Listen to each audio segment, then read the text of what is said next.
dari kelompok 3 ingin mempresentasikan hasil diskusi kami dalam beberapa minggu yang lalu yang bertema standar pelayanan persalinan. Nah, saya Wenti Nobita sebagai moderator dan ini teman-teman saya. Saya Nur Muning, saya Tamara, saya Ella Permatasari, saya Uci Aulia Jahrani, saya Tiara Parawansa, saya Darosa Amalia, saya Sofiawati. Nah, langsung saja kita mulai. Kepada saudari kami Uci Aulia Jahrani, kami persilahkan dengan segala hormat. Standar pelayanan kebidanan dasar. Pengertian standar pelayanan kesehatan adalah suatu pernyataan tentang mutu yang diharapkan, yaitu akan menyangkut masukan proses dan keluaran outcome sistem layanan kesehatan.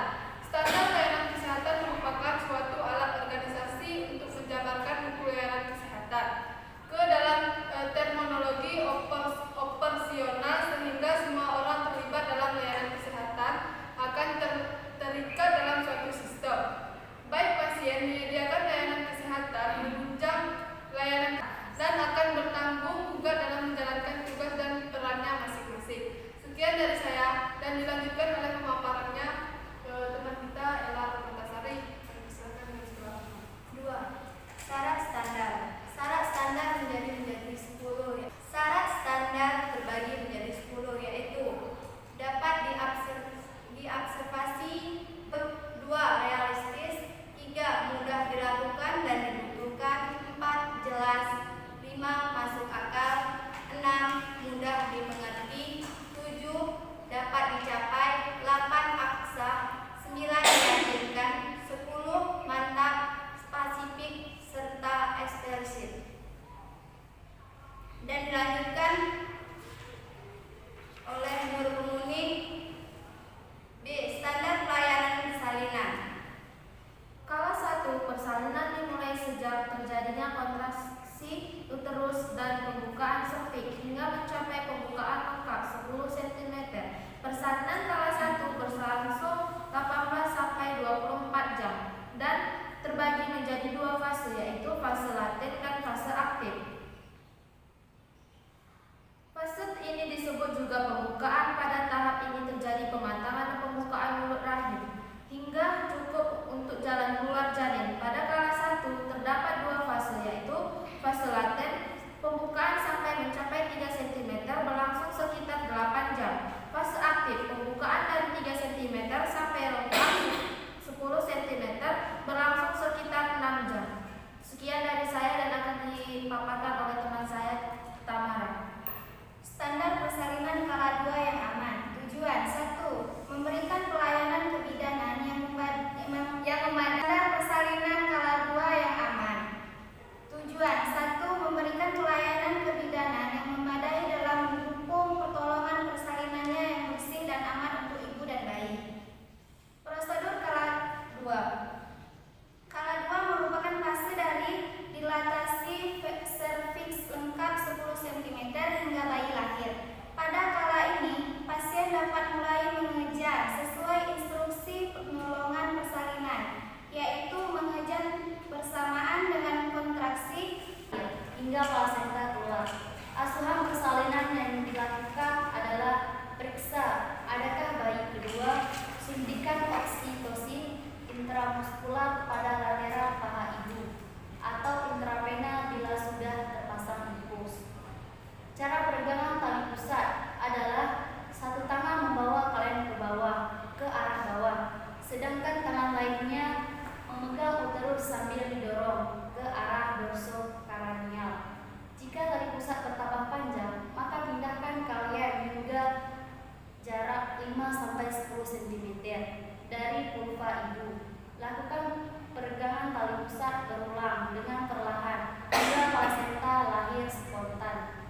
Jika dalam 30 menit plasenta tidak lahir spontan atau terjadi retensio plasenta, maka lakukan manual plasenta. Saat proses melahirkan plasenta, dilarang menarik tali pusat terlalu keras karena dapat menyebabkan plasenta keluar tidak utuh. Plasenta yang keluar harus diperiksa apakah keluar utuh. Jaringan plasenta yang tertinggal di dalam uterus dapat menyebabkan komplikasi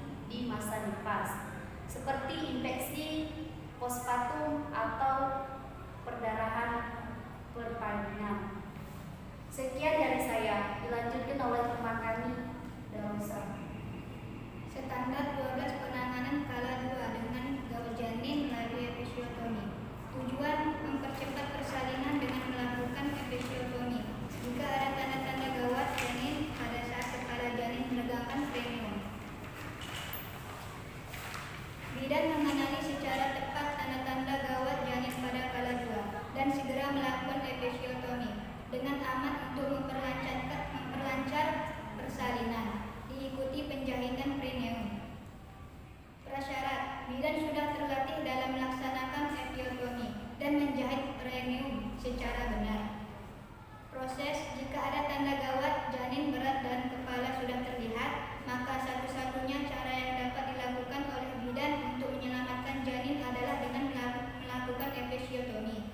Tindakan penanganan dengan saat janin melalui episiotomi bidan: mempersiapkan alat-alat steril untuk tindakan, memberitahu ibu tentang perlunya episiotomi. Anestesi lokal diberikan saat HIS. Tunggu 1 menit agar anestesi bekerja. Lakukan tes kekebalan. Pada puncak HIS, bidan mengenali secara tepat tanda-tanda gawat janin pada kala 2 dan segera melakukan episiotomi dengan aman untuk memperlancar persalinan, diikuti penjahitan perineum. Prasyarat: bidan sudah terlatih dalam melaksanakan episiotomi dan menjahit perineum secara benar. Proses: jika ada tanda gawat, janin berat dan kepala sudah terlihat, maka satu-satunya cara yang dapat dilakukan oleh bidan untuk menyelamatkan janin adalah dengan melakukan episiotomi. Tindakan penanganan dengan saat janin melalui episiotomi bidan: mempersiapkan alat-alat steril untuk tindakan, memberitahu ibu tentang perlunya episiotomi. Anestesi lokal diberikan saat HIS. Tunggu 1 menit agar anestesi bekerja. Lakukan tes kekebalan. Pada puncak HIS berikutnya, dilindungi kepala bayi, kemudian lakukan pengguntingan tunggal.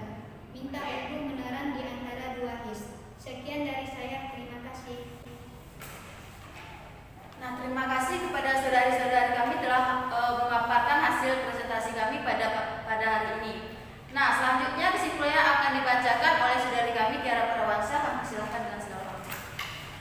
Kesimpulannya, standar pelayanan kebidanan dasar adalah norma dan tingkat kinerja yang diperlukan untuk mencapai hasil yang diinginkan. Standar pelayanan kebidanan terdiri dari 24 standar. Standar pelayanan kebidanan digunakan untuk menentukan kompetensi yang diperlukan bidan dalam menjalankan praktik sehari-hari. Standar pelayanan kebidanan juga dapat digunakan untuk 1. Menilai mutu pelayanan, 2. Menyusun rencana diklat bidan, 3. Membangun kurikulum pendidikan bidan. Untuk menjadi seorang bidan profesional harus memenuhi standar profesi bidan, diantaranya standar kompetensi bidan, standar pendidikan berkelanjutan, standar pelayanan kebidanan, dan standar praktik kebidanan. Standar kompetensi tersebut harus dipenuhi karena itu merupakan keadaan ideal atau tingkat pencapaian tertinggi dan sempurna sebagai batas penerimaan minimal yang dilakukan oleh seorang bidan yang bertujuan untuk menjamin pelayanan yang aman dan berkualitas dan sebagai landasan untuk standarisasi dan perkembangan profesi bidan. Terima kasih. Terima kasih kepada saudari kami Tiara Parawansa. Lebih dan kurang